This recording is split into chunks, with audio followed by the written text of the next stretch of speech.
Injil hari ini memperkenalkan tentang gaya hidup salib sebagai seorang murid Kristus. Gaya hidup salib yang menjadikan Yesus sebagai sahabat yang setia, tokoh, dan model hidup kita yang tidak pernah kalah oleh perubahan zaman.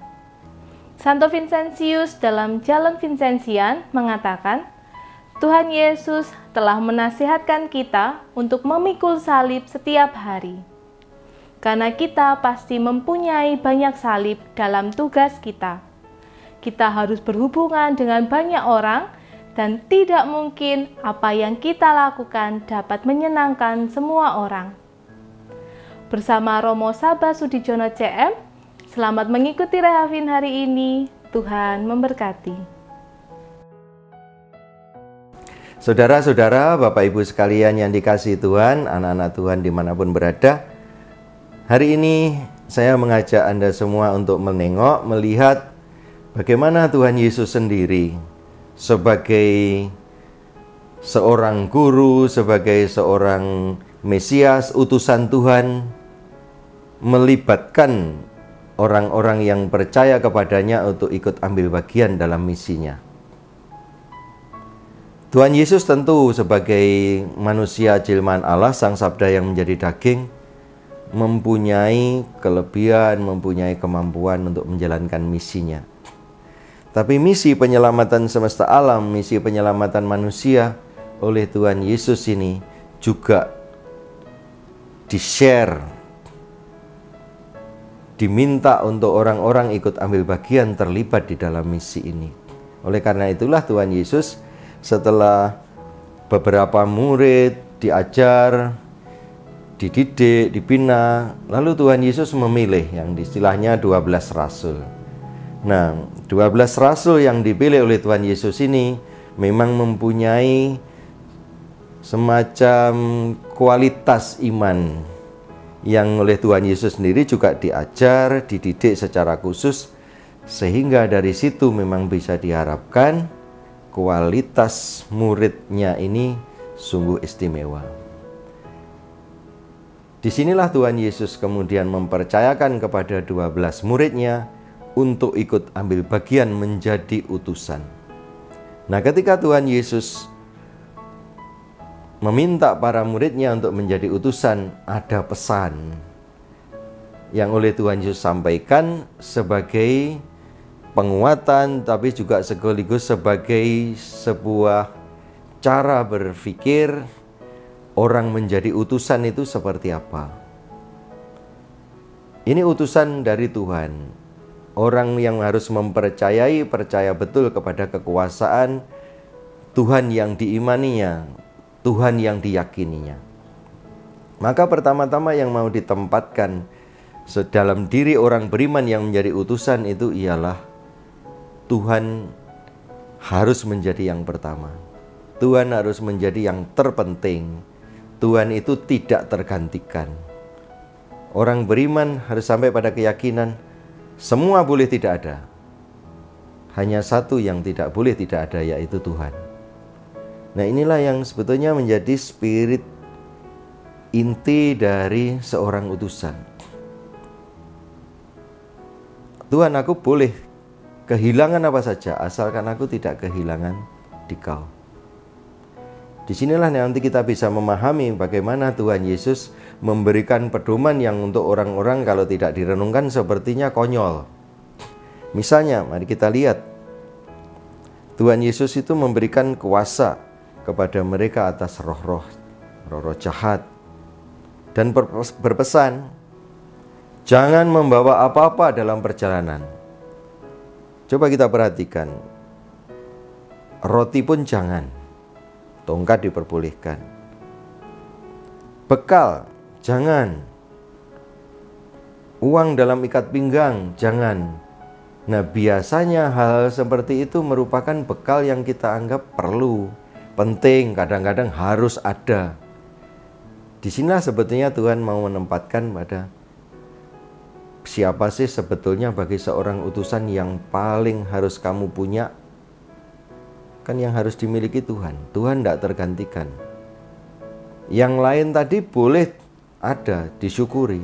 Tapi kalau tidak ada pun, tidak ada alasan untuk seorang utusan tidak berangkat. Karena memang yang paling penting dari orang yang diutus berdasarkan iman kepercayaan ini, ya kamu punya Tuhan. Tuhan Yesus juga mengatakan bagaimana kalau di suatu tempat tidak ada tempat untuk berlindung bernaung. Nah, orang beriman yang sebagai utusan itu harus percaya, yakin bahwa Tuhan itu pelindung yang paling kuat, paling kokoh. Kamu berlindung di bawah Tuhan, bernaung di bawah Tuhan, bahkan kamu diam di dalam Tuhan. Itu juga salah satu ciri khasnya dari Tuhan Yesus. Orang beriman itu berdiam di dalam Tuhan.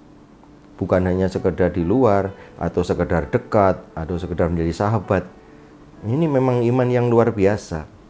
Manusia biasa ini oleh Tuhan Yesus dikatakan diam di dalam Tuhan. Dan ini memang merupakan salah satu khas iman Kristiani.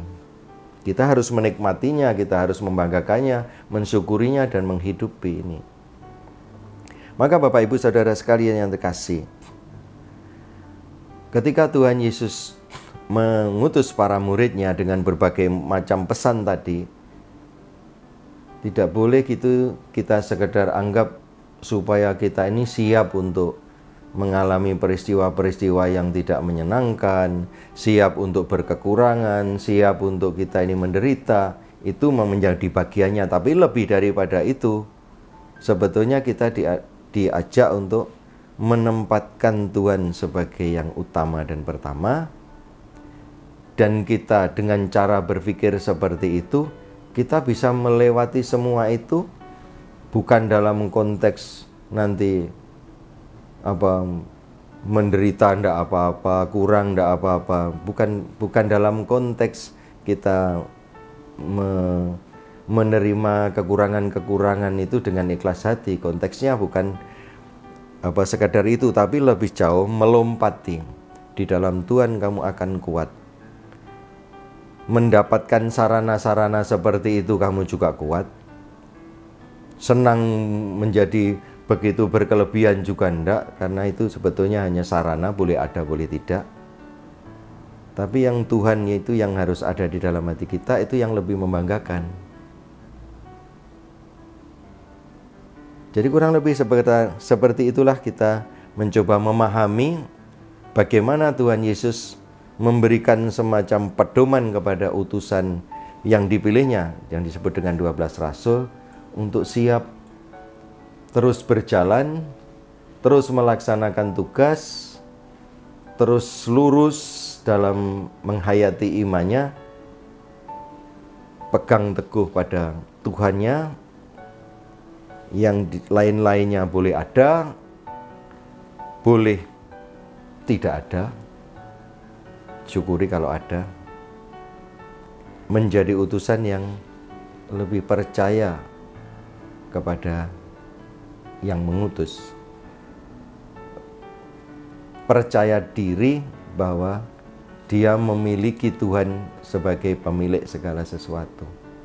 Dia akan menyediakan sesuai dengan kehendaknya, bukan sesuai dengan yang kita harapkan. Dia akan menyediakan juga pada waktu yang dia rencanakan, bukan pada waktu yang kita harapkan. Ini memang prinsip perutusan Kristiani yang sangat khas. Maka Bapak Ibu sekalian, selamat menikmati sabda Tuhan pada hari ini, dan juga selamat mencoba menghayati perutusan kita masing-masing, di mana Tuhan juga memberikan semacam pedoman, jadilah utusan yang sungguh-sungguh seperti yang Tuhan kehendaki dimanapun dalam bentuk apapun.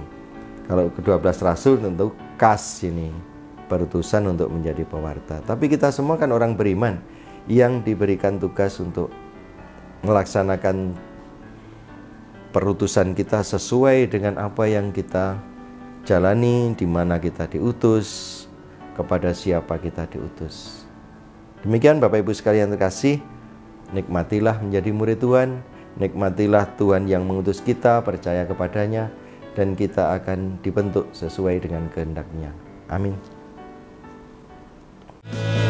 Aku